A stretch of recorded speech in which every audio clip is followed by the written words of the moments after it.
My name is Gary Emanuel, defensive line coach at Rutgers University.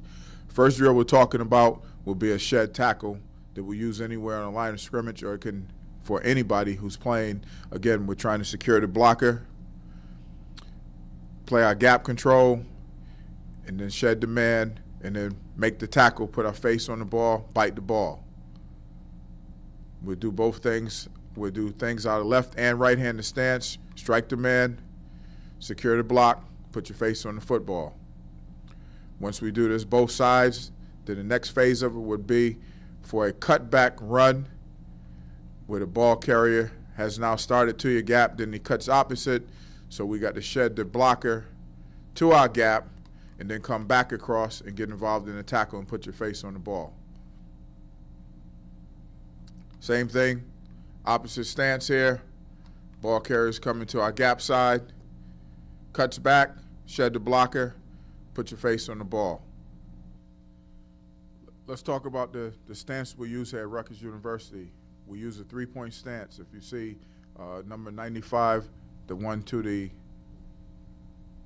right of the football is in a right-handed stance, and number 55 to the left of the football is in a left-handed stance. They're identical stances both ways.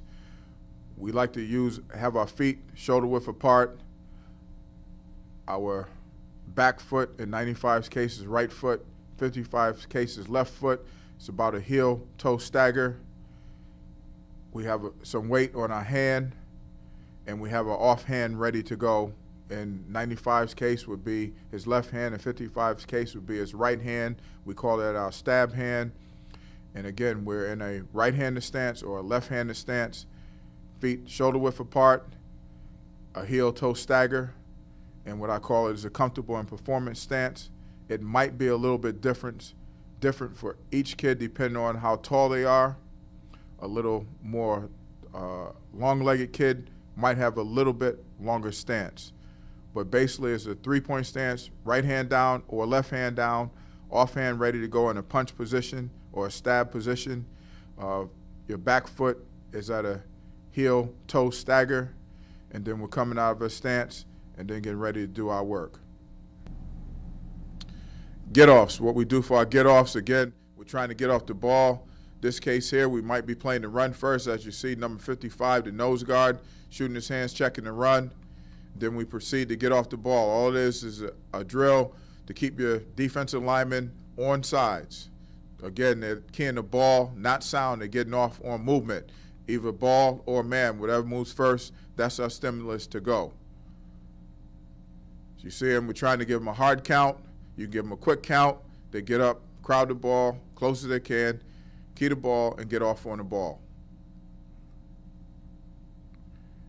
And we will go do this both ways, right and left-handed stances. Everything we do is right and left-handed stance.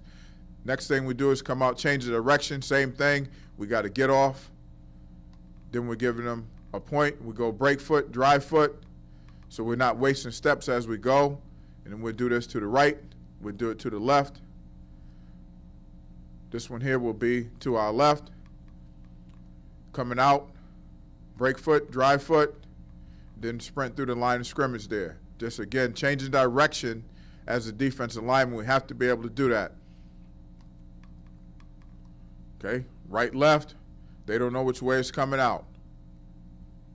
Okay, next time we have it, then we could add in the pass. We're coming out of our stance, same thing, get off, pass. Then once we reach the quarterback, term I use is tomahawk chop. We're trying to chop, we'd like to get the ball out. Get the ball out, force a fumble, force a turnover, get the ball out. Okay, then we have the draw. Okay, give them the signal for the draw. Then what we do is retrace over our inside shoulders. You see 95 and 99 are retracing over the inside shoulder, which is their right shoulder. 55 and 45 are retracing over their left shoulder, which is the inside shoulder. Retrace, come back downhill on the draw. Quick hands. In order to play in the defensive line, we have to get our hands moving. We want to get our hands from the point, from the ground to the man as quickly as you can. In this case here, we're using a blocking sled. We want to get our hands from the ground as quickly as you can. Elbows in, thumbs up, heel in your hand. Work your hands from low to high. Work your hands above the eyes. As you punch, sink your hips. You will see some doing it better than others. But again, speed of the hands is critical. Work your hands from low to high, hands above your eyes.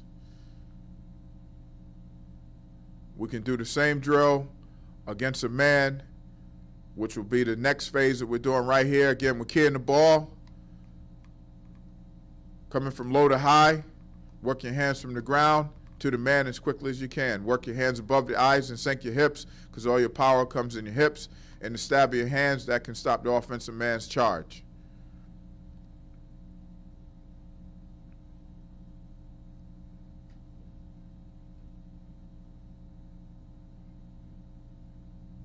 Once we do that, then the next phase of it would be the offensive man coming out in three-point stance, so you can feel that your hips and your hands are going to stop his charges. The same drill for the man down on the ground.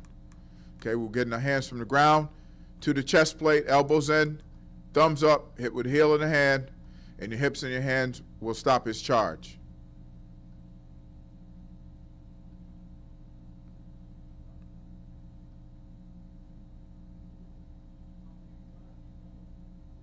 Again, the speed of the hands is critical.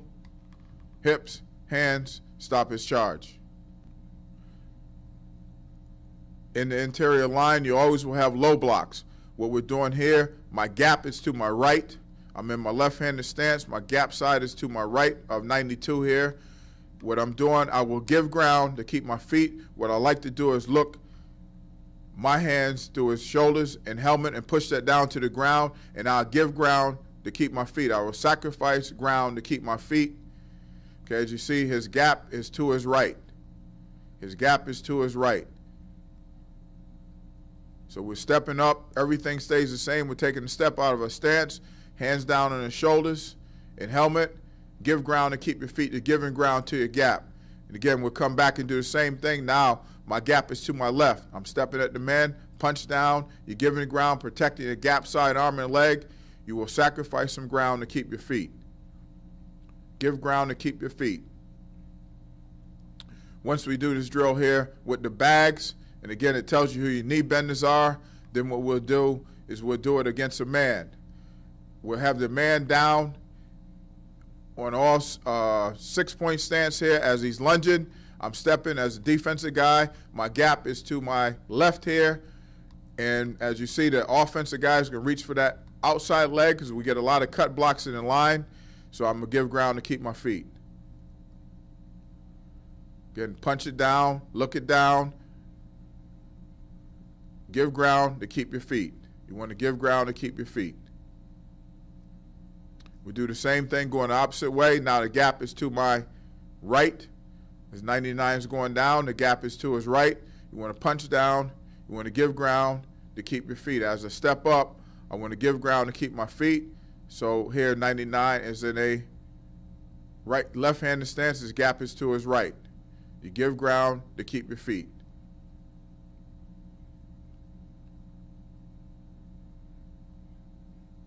Give ground to keep your feet.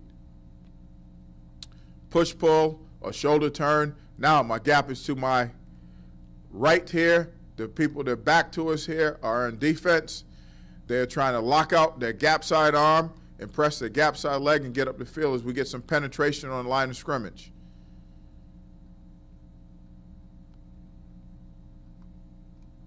Okay, again, pressing, the gap's to my right. What happens in this drill here is the defense is their gaps to the right. The offense is working a little bit to their left just so they can feel a little bit of pressure. We're trying to get a knockback as we go because we don't want to get stretched too wide on the defensive front there.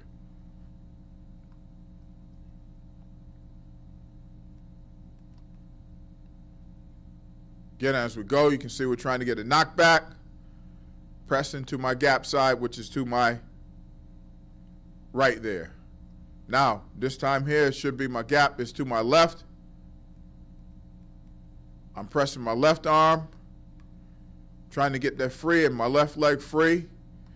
As I would be playing a reach block, I'm pushing with my left arm, I'm pulling with my right arm.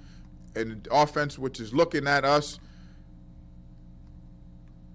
is shuffling a little bit to their right.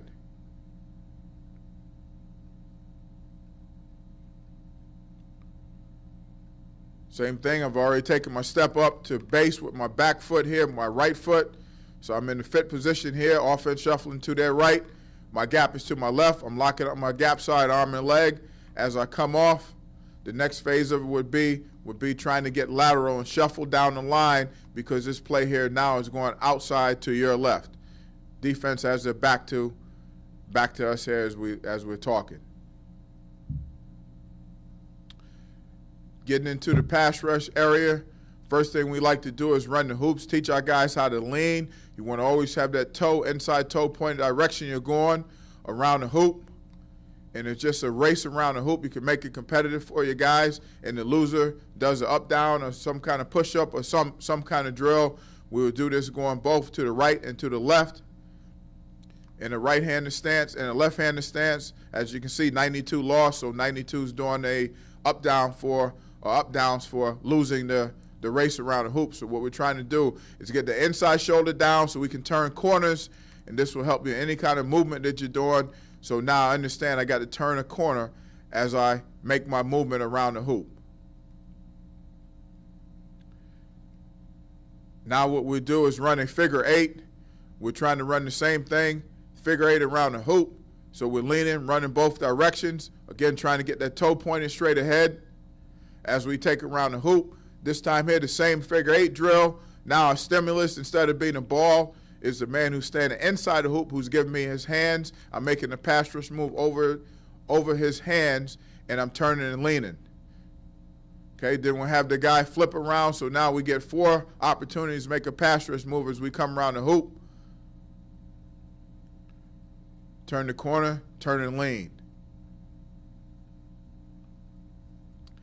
After we do the pass rush moves, the next thing we'll do is just have a chase. So now the stimulus is the front man, the back man is trying to tap his hip. If I touch him as I run the figure 8, then again we have some kind of consequence for not completing it, and he will do an up, down, or a push up, or whatever you want to have the guy do. And we'll do that chasing, going to the right and also to the left. Another phase of the pass rush will be closing the distance. All I'm trying to do is we have the offensive man sit back a little bit deeper than usual. Number 90 here is getting off on his movement. I'm trying to get to his outside shoulder. Again, keying movement as my stimulus, because we don't have a ball right here. Just trying to get to the outside shoulder there, reaching for the outside shoulder with my outside hand. See, 97 is reaching for 90 is reaching for 97's outside shoulder. Here we go, same drill here. Now, the first one was out of a left-handed stance. This one here, 99 is in the left-handed stance, right-handed stance. And now we're trying to get to the outside shoulder and just get the hips open before and he takes it to the next level. Hips open, pull it down, then we get the next move coming off the pass rush move there. Big bags, now we're turning and leaning. As we go through, we're working the hands on the bags here. A slap rip, over the top, punch it through. Then once we come around the last bag, we're trying to get a chop on the quarterback's throwing hand. Again, we want to stay as tight as we can to the bags as we work our way through. We're weaving from side to side, come through and finish, and we'll do both these drills going to the right and to the left as we're coming around for a quarterback, because we don't know what side we're going to be on as we come around and turn the corner. So again, as we come through, the man's coming through, we're making a move on the bag, we're chopping, slapping it, some good hand upper body movement as we come through on the bags. Next thing we'll do is we'll put the bag on the other side and then finish the drill coming out the other way, where the guy will go to the other side of the bag here. Here's another good one here coming around nice tight as you can, then get that chop at the end. Now bags just the other way here. Again, movement, upper body, stay tight as you can, and get a chop on the bag as you come around. Chop on the quarterback's arm as you come around. Again, now we're working, slapping it, getting the arm under, arm over, then get a chop on the quarterback's arm. Coaches, I hope this has helped you guys develop your players.